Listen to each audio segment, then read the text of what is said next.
So hello my dear friends, welcome back to Hoxmo YouTube channel once again. Today's topic is extremely important. So listen carefully because today we are going to talk about nutrition. You might think that it is very simple. You already know what is carbohydrate rich diet, what is protein rich diet as per your textbook. You think that your carbohydrate rich diets are your rice, then bread, corn. These are carbohydrate rich diets, and then you have protein rich diet also like your soybean, chickpea, then your snow peas, egg, milk, and all these things, fish, all these things, and your fat rich like your vegetable oils, whatever you are cooking, and then your other ghee and all these things, butter. But today we are talking about the harsh truth, which is good for your body, which is not good for your body, which may or may not be written in every textbook or in every chapter. And let's talk about it. And the honest thing is that I am not also aware of all these things. I cannot suggest you the exact thing because there is so much confusion regarding nutrition, and you are thinking it is easy. But I am telling you the truth that human nutrition is one of the most difficult study in the world. Why it is so much difficult? Because I am telling you, you see that if we are omnivore, humans are omnivores, and this is the most important problem. We are not herbivore, not carnivore, we are omnivore. This is the problem. There is one advantage that if you go in anywhere, then you can eat anything, plant-based products as well as animal-based products, and you can survive. This is the opportunity. But the problem is that we are not specialized. We are not specialized to digest any particular food. Like if you see cow, goat, or any other herbivore animals, they are specialized to digest plant-based food. They are specialized to digest grass. If you see tiger, they are specialized to digest meat, but we are not specialized. We are generalist. This is the problem. Some people they eat plant-based food. They call themselves vegetarian or vegan, and they found that they have iron deficiency, they have vitamin B12 deficiency, they have some other micronutrient deficiency, selenium deficiency, and then vitamin D deficiency. Although vitamin D deficiency is very much common in every people if they don't exposed to sunlight. So this is the problem. And if any people they comes to any rich family, they think that they eat so much amount of meat and fish and dairy product. They also have problem. The people who consume regularly animal-based products, they also have problems. They have heart attack, diabetes, obesity because of the saturated fat. These animal products are full of saturated fat. And if you don't understand what is saturated fat, then I will make another video, put in the comment section. I hope you understand. So saturated fat leads to development of obesity, diabetes, then cardiovascular problems, atherosclerosis, because this fat deposit inside the artery, lumen of this artery, and this leads to atherosclerosis, which leads to coronary artery disease. So much problems are going on. So if you think that you are vegetarian, then also you are in problem. If you think you are non-vegetarian, then also you are in problem because we are omnivore, and this is the biggest problem. Because we are not specialized. Tiger know what to digest. Tiger does not have plaque buildup or saturated fat buildup like us. And cow know what to digest, what to take. But we are confused. We are trapped in the middle. So there is one guideline called DASH diet as per the American Heart Association. DASH diet is basically designed to stop hypertension, to prevent hypertension, dietary approaches to stop hypertension. So basically, American Heart Association recommend to take low-fat dairy product, low fat.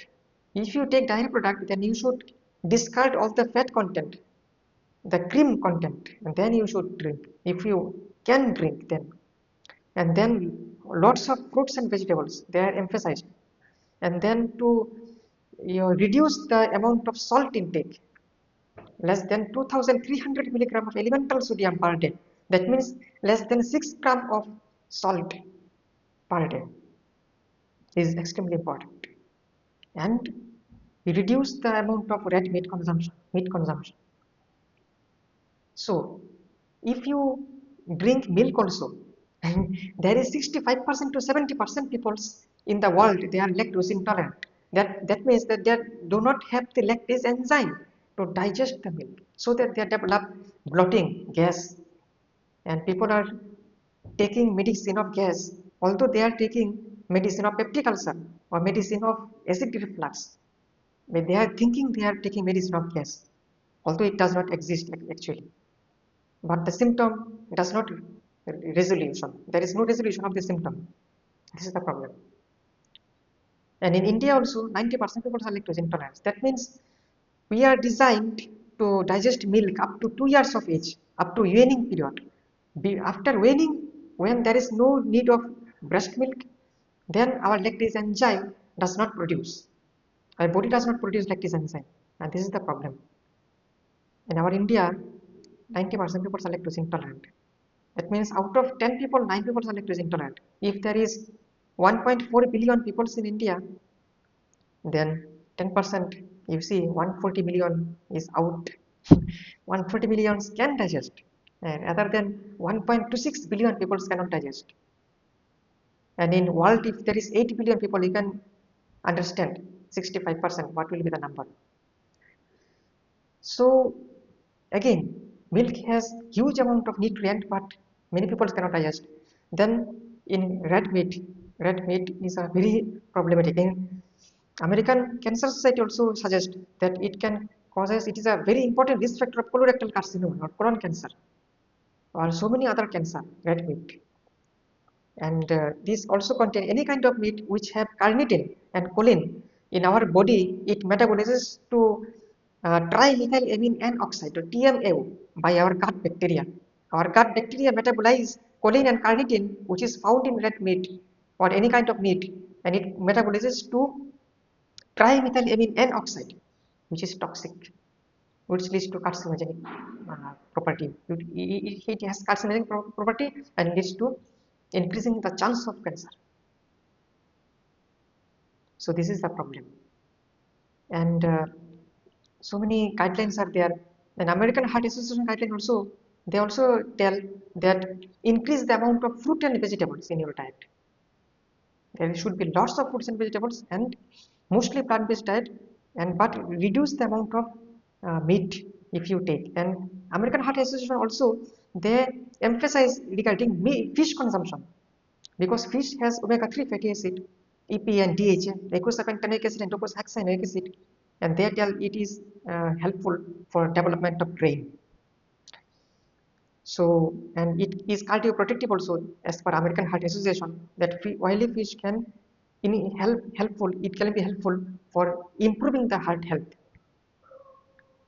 But EPA, everything has pros and cons. There is two sides of a single coin, head and tail. I had mentioned in previous videos.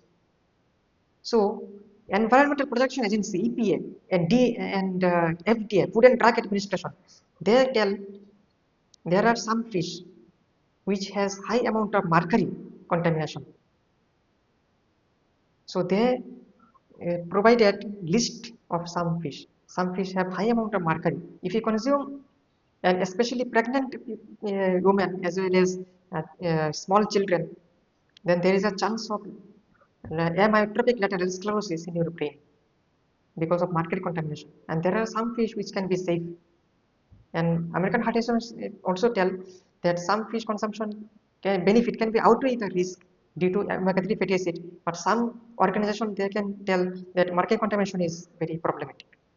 So there is high amount of confusion, and I mean World Health Organization (CDC) and American Heart Association and all other organizations, and many organizations support that high amount of vegetable and fruits increase is recommended and low amount of animal product. So what will happen if you develop iron deficiency? There is a tricks. In a plant-based product also, every amino acid is present, every protein part is present in plant, like chickpea, snow peas, then soybean and all other foods. But the catch is that you should intake high amount of vitamin C. Like you should intake lemon, then citrus fruits like orange, then grapes also helpful. So this can be beneficial. These have ascorbic acid or vitamin C, which will helpful to absorb iron properly. And otherwise, and vitamin B12. And some people, they are vegan, they completely take plant-based food, but there is a catch. If any people are completely plant-based, then he or she should take vitamin B12 supplement. Otherwise, there will be deficiency, and we will develop subacute combined degeneration. Nervous system will degenerate, and then another problem, non-degeneration will be there, and there will be megaloblastic anemia. So the problem still persists. If I tell about evolution, so from Australopithecus to Homo sapiens, if you know the evolution process, then our ancestors used to eat only plant-based food like fruits, vegetables, and all these things. And then there was ice age in the world, and there was significant deficiency of food, so that humans was bound to take animal food, and our brain also developed. So human was primarily when there is ancestor like Australopithecus, there was herbivore, they were herbivore, and then now we are omnivores, and this is the problem, become omnivore. And there was guideline from USDA, United States Department of Agriculture, that there was a plate called healthy plate. Choose my plate dietary guideline. As per this guideline, they mention that in whole plate, you divide this plate of your diet. You divide the plate, and then you take half of the plate, you take fruits and vegetables, and half of the plate you again divide this plate, and this in half of the plate you should take protein rich food. Protein rich means like soybean, chickpeas, snow peas, all these things. And if you take animal food, then fish and all these things, egg. And another half you should take rice and other grain particle. And now this guideline has been changed in 2026, recent guideline, 2025 to 2030, 2025 to 2030 guideline of dietary guidelines of Americans. They mention that you should take full fat dairy product, you should take red meat and everything you should take. Protein intake should be high. Earlier the guideline was that you should take most plant product, less animal product. But now American guidelines, the guideline of USDA, they emphasize about animal product, emphasize regarding animal product. And American Heart Association and other professional body, they criticize regarding this guideline. And some organization found that there is some financial interest of some researcher, some nutritional researchers. So financial ties between this dairy industry and meat industry also. So this is another controversy. And American Heart Association still say that most plant-based product is important. You should take mostly plant-based product along with some occasional animal-based product. So nutrition is so much confusing. Some people they are telling about to consume plant-based product along with vitamin B12 supplements. So much controversy. Physicians Committee for Responsible Medicine, PCRM, they also emphasize regarding plant-based product. So there is no end of this confusion. And I will make another video if you have some confusion to clear because this video I cannot mention everything in this video, otherwise it will be very much long video. So thank you for watching this video, and I will make another I will see another video. Stay healthy, stay tuned.